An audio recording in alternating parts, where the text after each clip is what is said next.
même si tu crois que tu es bilingue puis que tu comprends tout, quand tu as mal ou quand ça devient plus complexe, ben... On est déjà un peu précaire, on est déjà un peu nerveux par rapport à ce qu'on a. Que j'avais l'impression, à certains égards, qu'on ne m'avait pas compris.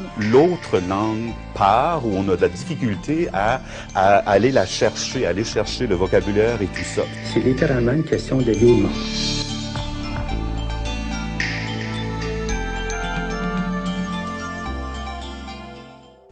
Alors, mon problème de santé remonte il y a 5 ans, en avril 2006 exactement, où je me retrouvais au travail chez un partenaire de l'établissement où je travaillais.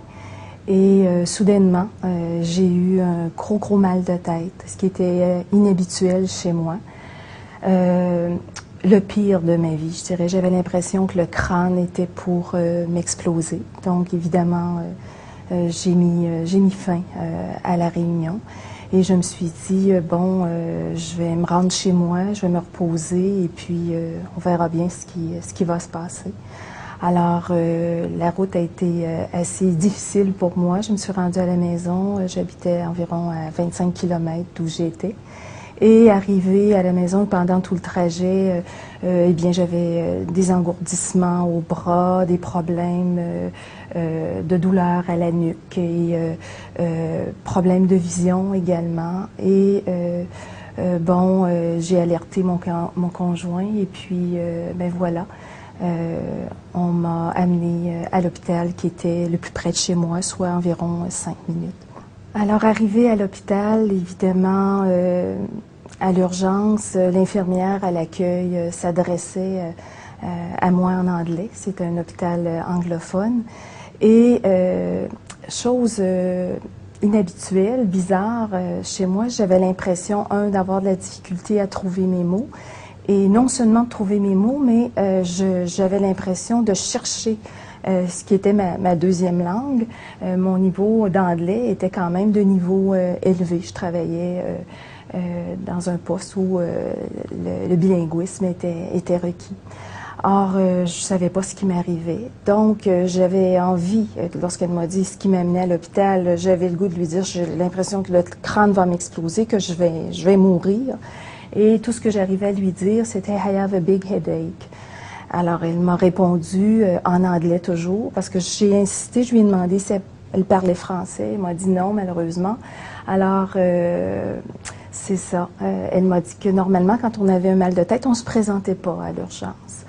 Alors, évidemment, lorsqu'elle a pris ma tension artérielle, bon, elle a vu là, que c'était plutôt sérieux. Et bon, j'ai été amenée par la suite là, dans une salle d'examen où on m'a fait passer différents tests, dont un CT scan et une résonance, imagerie, pardon, de résonance magnétique, IRM. Et lorsqu'est venu le temps d'avoir les résultats, et évidemment, il y a eu aussi l'urgentologue qui me posait une série de questions et j'avais beaucoup de mal à m'exprimer. Or, j'étais stressée, en plus d'avoir de la douleur, parce que je me disais, j'avais l'impression qu'elle saisissait pas l'essence même de mon message, puisqu'elle ne parlait pas un mot français. Mais bien, je me suis dit, avec les résultats des tests, on va sans doute être en mesure d'avoir une bonne idée. Et elle m'a appris sur le champ que j'avais une hémorragie cérébrale et qu'il fallait me transférer rapidement dans un autre hôpital qui est spécialisé là, en traumatologie. Lorsque j'étais dans l'ambulance, j'ai eu la chance de tomber sur un paramédic. Un des deux parlait français. Donc, il était bilingue et même il a fait le choix d'être derrière avec moi puisque l'autre personne qui conduisait n'était pas bilingue. Et ça a eu l'effet d'un baume. J'étais tellement soulagée. Je me disais, bon, enfin, une première personne du milieu de la santé qui va comprendre ce que je dis. Et j'avais besoin tout simplement d'exprimer, mon inquiétude et de dire, j'espère que rendu à l'autre bout, eh bien, je vais pouvoir bénéficier de services en français. De l'urgence, eh bien, on m'a dirigée vers une chambre où est venu me rencontrer le neurochirurgien. Et là, il était unilingue anglophone. Et il y avait une infirmière, si je me souviens bien, avec lui, qui ne parlait pas français non plus.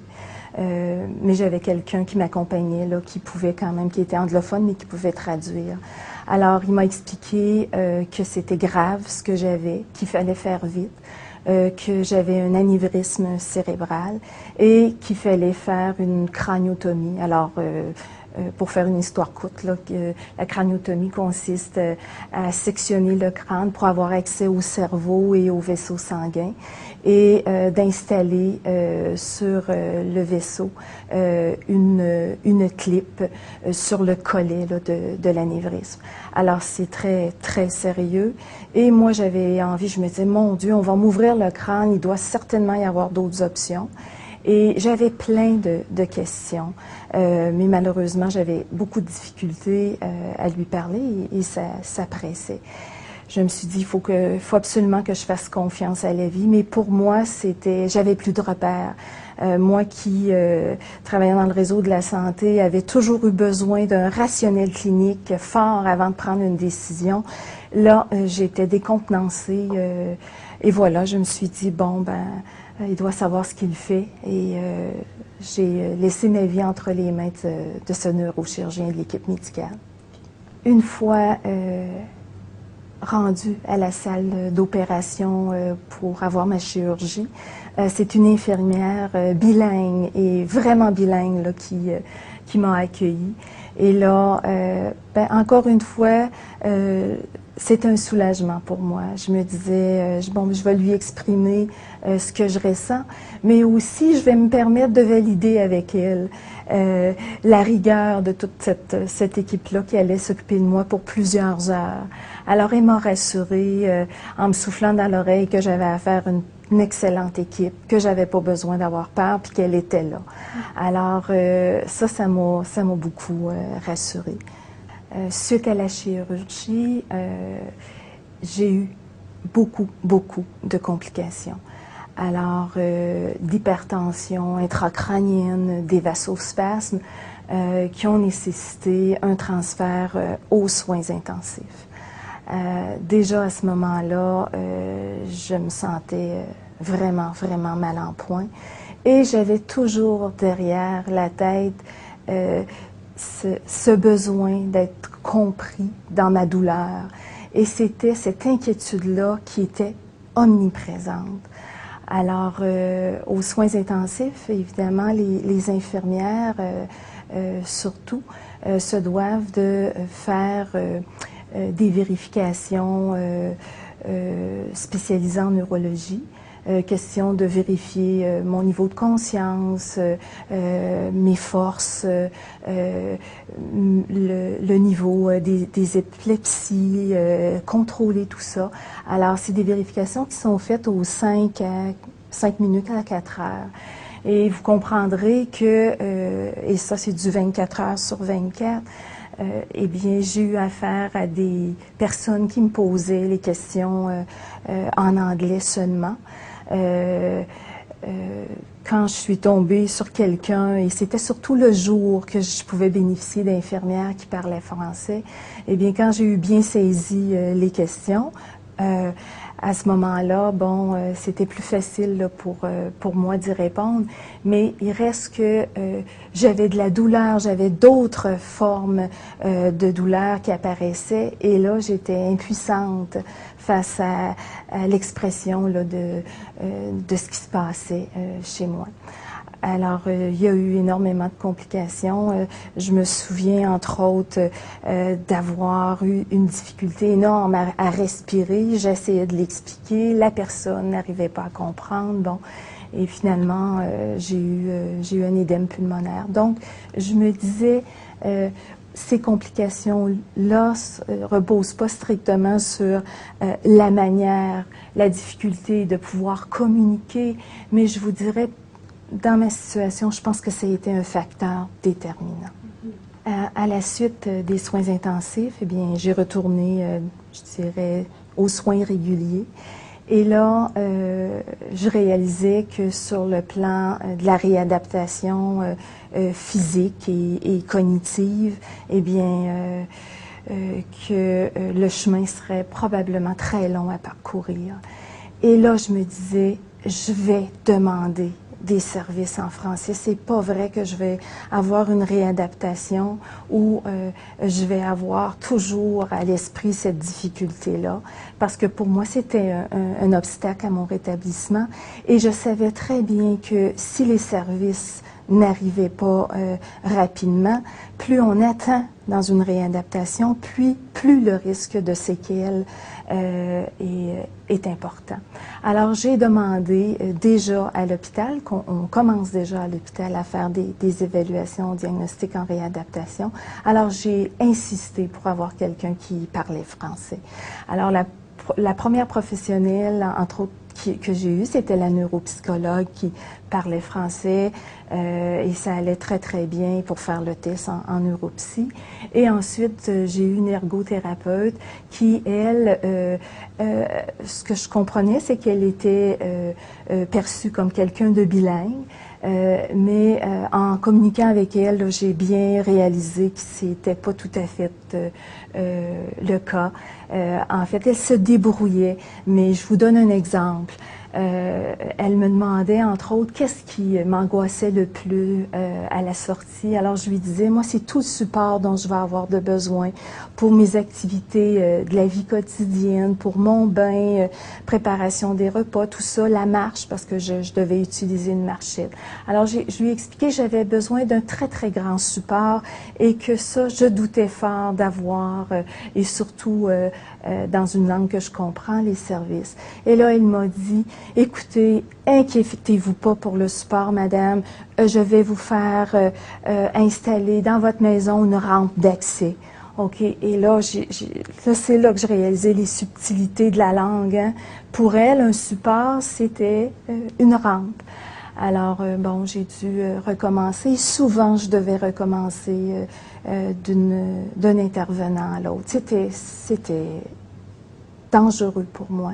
Et j'avais l'impression vraiment ma sécurité était compromise. Alors, bon, j'ai eu une auxiliaire familiale qui s'occupait de moi, des bains surtout, qui parlait français. Alors, ça a été très, très apprécié, très aidant. Mais tous les autres services d'ergothérapeute, physiothérapeute, diététiste, infirmière à domicile, c'était très difficile d'obtenir des services. Alors, je me disais, plutôt que de ne pas en avoir, je vais accepter des services en anglais, puis j'essaierai donc de me débrouiller. Et ce qui est important, c'est aussi de voir d'autres personnes comme soi qui traversent cette grosse jambette de la vie, que j'appelle. Et la neuropsychologue m'a indiqué qu'il serait bon de joindre un groupe de personnes qui avaient eu des traumatismes et des AVC.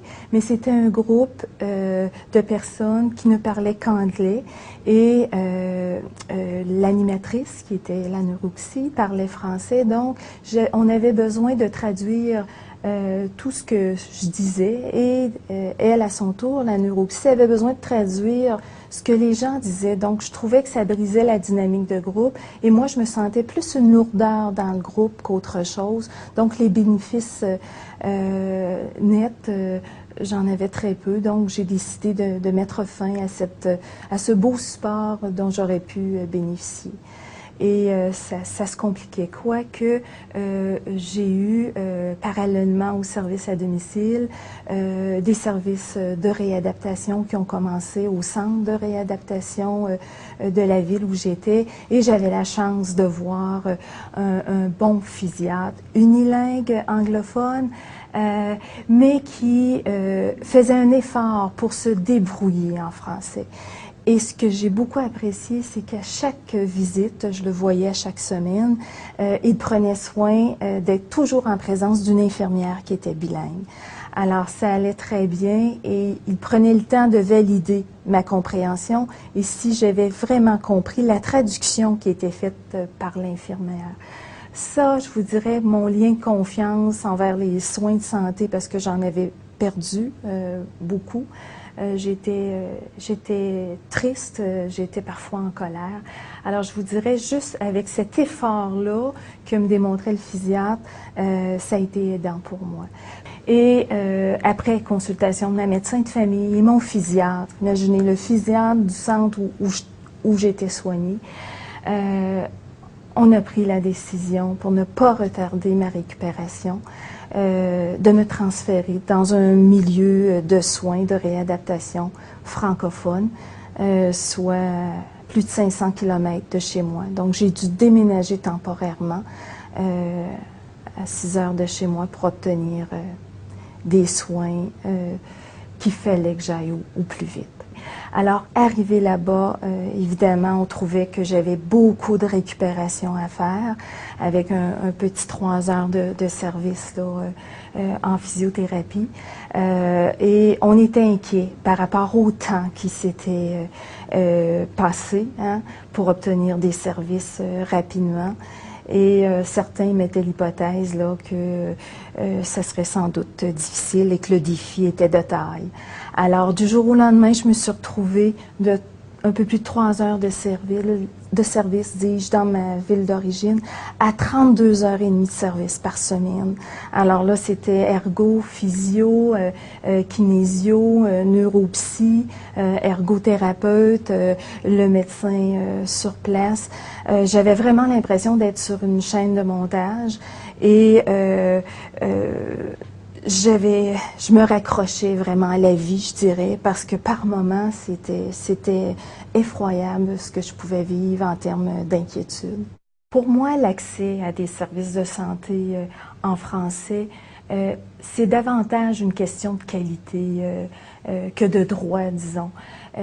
Qualité, pourquoi? Parce que pour moi, la sécurité, le fait de poser un bon diagnostic à partir du feedback qu'on reçoit du patient et une bonne compréhension de ce que l'intervenant, l'interaction dans le fond entre le patient et l'intervenant, c'est fondamental. Okay? Et si on ne comprend pas ce qui se passe, ben c'est toute la question d'angoisse, de stress, d'anxiété, qu'en plus de porter le fardeau de la maladie que tu dois porter, que tu n'aurais pas besoin de porter. On sait, la littérature est claire là-dessus, une personne qui a une bonne santé mentale est plus réceptive à recevoir des soins. Donc, à partir du moment où tu ne reçois pas des services de qualité, donc dans ta langue, il y a des risques d'aggravation de ta situation. Alors, l'impact sur ma vie, évidemment, ça a été un bouleversement sur le plan personnel, un bouleversement aussi sur le plan professionnel. J'ai appris beaucoup.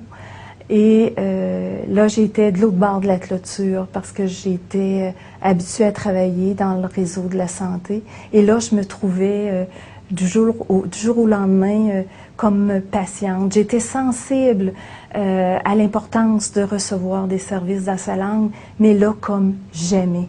Okay? Et je me disais, si je m'en sors, je vais tout faire pour mettre ma goutte d'eau dans la mer pour que ça puisse changer. Et je pense à toutes ces personnes qui n'ont jamais parlé anglais. Alors, ça doit être des moments d'enfer pour ces gens-là, d'où l'importance de s'en préoccuper. Les barrières linguistiques, c'est quelque chose, d'après moi, qu'il ne faut pas prendre à la légère. Il en va du bien-être du patient, de sa capacité de reprendre en main sa vie et, je dirais à certains égards, la survie du patient parce que il y a des moments où on frôle le découragement.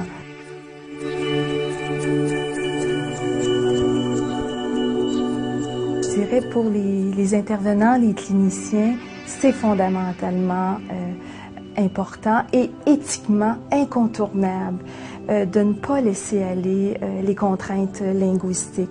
Moi, je me dis, dans un milieu de santé, dans notre environnement au travail, il y a toujours possibilité devant ce constat, l'effet qu'on n'est pas capable de s'adresser à notre client, notre patient dans sa langue, il y a toujours moyen de recourir à un collègue de travail, à son supérieur immédiat.